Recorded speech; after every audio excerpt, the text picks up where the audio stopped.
So these are the Chamonix glove from Trekmates, and they really are an excellent pair of winter weight walking mountaineering gloves.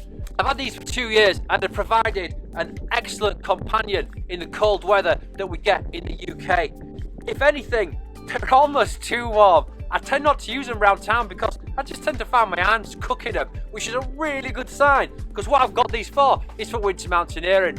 The biggest test we put it to is in Scotland in March of 2020, and wow, they really did get a test trying to get to the top of that Munro. I don't think there's much of a better test of a winter glove than those conditions, because you've got everything. You've got liquid water, you've got snow, you've got ice, you've got cold, you've got extreme winds, and all these things add up to make a really hard environment for any garment. So the outer of the glove is a durable polyamide, and it comes with a DWR, which you will have to maintain if you're going to clean these. I found it to be durable and a relatively good water repellent surface. Now underneath that, you've got the excellent Gore-Tex membrane, and this is a tape seam construction, and that's where you're getting your waterproof from. There is no better membrane in my experience and my knowledge base than Gore-Tex. It is both breathable and extremely waterproof, and it's extremely waterproof is what you want in a glove. Behind that, you then have your insulative layer, and this is an 80 gram per meter squared hollow fiber insulation, and I found it absolutely excellent, as I've already alluded to. Today, it's just right, cracking. My hands have not been cold once, they've been kept nice and toasty, and we have got some pretty cold conditions, maybe minus 10, maybe minus 15 with the wind chill when the wind is blowing. It's also a breathable insulation as well. It's definitely not produced a trap for moisture, and sometimes can happen in an inferior insulation. And then behind that, we've got a brushed microfiber in it, and again, this just helps. It adds another layer of insulation to trap the air that's going to be warmed up for yourself in these, well, cold conditions as we find ourselves in at the moment. And it's got all the technical features you'd expect in a modern glove. The fingers themselves, as you can see, I've taken my fingers out there, it's got that curved fit to it. They are a very, very well tailored glove, and I think that is a hallmark of an excellent garment, and certainly where gloves are concerned, that level of tailoring. I've got a reasonable sized hand. I've not got a big hand by any stretch. I'm 6 foot tall, and these are a size large. Excellently. They've also got enough space in them that I can fit, if necessary, an underglove to get extra warmth, which is exactly what I did in Scotland in that horrendous conditions that we found. I got out there in winter last year. We had some snow locally, and again, they looked after me extremely well. And they're so far proved to be a durable glove. They're not showing really any signs of wear at all. But as I've said already, I do find them too warm for sort of round town use, so they've only been used in winter time.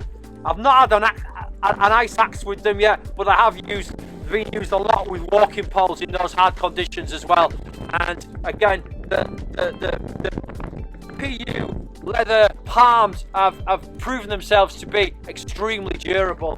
There is as well the little tabs that you can attach the glove together with, and again, really like that as a feature. I think that is a really useful thing for stopping your gloves from getting lost, primarily in the house, but in the bag as well.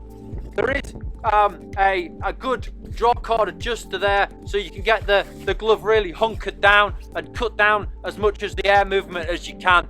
Now, as with all gloves, they will end up getting wet in the wrong conditions or in the right conditions, depending where you look at it. They do still offer an amount of protection due to the fact that there's a hollow fibre insulation and microfiber, but obviously that does then reduce considerably their thermal properties. In a marketplace with a lot of really good premium gloves, very well priced, I think Trekmates have put together an excellent piece for the money.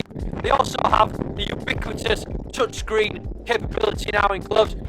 So as you can see, the touchscreen works pretty damn well. And in these conditions, it really helps when you got cold hands to be able to do that. And they have got a reasonable ability still to manipulate.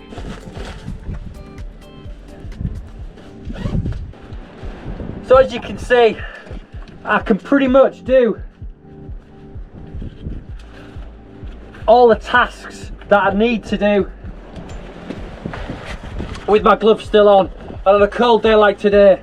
Wow, that's really nice. Now obviously I've got tabbed kit and all the rest of it, but still I do find for a thicker, warmer glove, the Chamonix has got a reasonable amount of dexterity left. All in all, if you're looking for a winter glove to take you out into the moors on winter conditions like we've got right now, or up into the mountains in the colder conditions, not the really cold conditions, in the colder conditions, then these are well worth looking at. So I do thoroughly recommend these gloves. I've had them for 2 winter seasons now and put them through their paces. They are an excellent intermediate warm winter glove that will look after you in conditions like this and also provide good value for money in their durable construction.